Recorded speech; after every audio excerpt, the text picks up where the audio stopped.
भर में लोगों से कहना चाहता हूं, come make in India.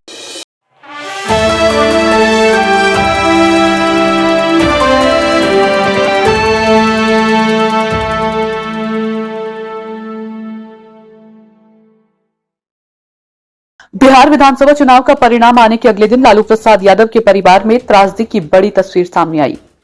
Lalu Yadav परिवार में दूसरे नंबर की बेटी रोहिणी आचार्य ने पहले कहा कि उन्होंने परिवार छोड़ दिया, पार्टी छोड़ दी। फिर पटना से निकलते समय कहा कि मुझे परिवार से निकाल दिया।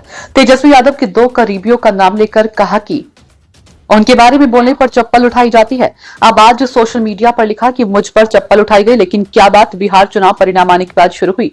बिल्कुल नहीं। ये हंगामा 2024 की शुरुआत में ही शुरू हो गया था। जमीन तो उससे पहले भी बन गई थी। आइए जानते हैं कि लालू परिवार पर संकट अपार की शुरुआत कैसे हुई। लालू प्रसाद जब मुख्यधारा में शीर्ष पर थे, तब उनकी पत्नी राबड़ी देवी के भाई साधु यादव और सुभाष यादव का जलवा था। मीसा भारती और रोहिणी आचार्य की शादी तक ये जलवा कायम था। जैसे जैसे लालू परिवार की नई पीढ़ी राजनीतिक समझ के साथ थे आगे बढ़ने लगी, तो सबसे पहले साधु सुभाष निकल बाहर किए गए। दोनों भाई इस परिवार का सब कुछ जानते हैं, बहुत कुछ बता भी चुके हैं, अब भी बहुत कुछ छिपा रखा है, ये भी सभी जानते हैं। लेकिन अब उससे आगे बेटियों की चर्चा। बड़ी बेटी मीसा भारती फिलहाल पार्टी और परिवार में सक्रिय है, जबकि रोहिणी आचार्य ने परिवार छुड़ाए और राजनीतिक छोड़ने की जानकारी दी। अगर 2024 के लोकसभा चुनाव में मीसा भारती ने केंद्रीय मंत्री रामकृपाल यादव को नहीं हराया होता, तो शायद उनका दर्द भी सामने आ जाता। रामकृपाल यादव कभी राजद के मजबूत आधार स्तंभ थे, लेकिन एक सीट को लेकर चाचा के सामने भतीजी मीसा भारती उतरी और हरा नहीं सकी, तो मामला राज्यसभा भेजकर संभाला गया था। शादी के बाद पति राव समरेश के साथ सिंगापुर में रह रही रोहिणी आचार्य बाकी बहनों राजलक्ष्मी, अनुष्का, रागिनी, हेमा और चंदा की तरह बिहार की राजनीति से दूर थी। 2022 में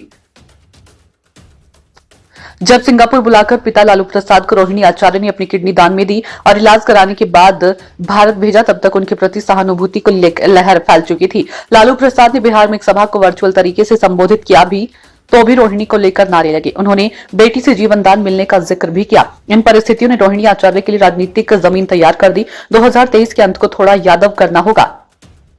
इस समय रोहिणी आचार्य सक्रिय राजनीति में नहीं उतरी थी, लेकिन राजनीतिक बयानों से चर्चा में आने लगी थी। बार बार लग रहा था कि जनादेश 2020 के बाद अचानक आई महागठबंधन सरकार गिर सकती है, लेकिन मुहर नहीं लग रही थी। अचानक मुख्यमंत्री नीतीश कुमार को लेकर रोहिणी आचार्य का एक तीखा बयान आया और 24 घंटे के अंदर लोगों ने महागठबंधन सरकार गिरते और जनादेश 2020 के आधार पर चुनी गई एनडीए सरकार को वापस आते देख लिया। ऐसा नहीं कि रोहिणी एक बयान से वह सरकार गिरी, लेकिन रोहिणी ने तब वह भी लिख दिया था जो तत्कालीन उप मुख्यमंत्री तेजस्वी यादव भी चाचा नीतीश कुमार के बारे में बोलने से बच रहे थे। इसके बाद रोहिणी सक्रिय राजनीति में उतरी और लोकसभा चुनाव 2024 में पिता लालू प्रसाद यादव ने उन्हें सारण लोकसभा क्षेत्र से भारतीय जनता पार्टी के कद्दावर नेता राजीव प्रताप रूडी के खिलाफ टिकट भी दे दिया।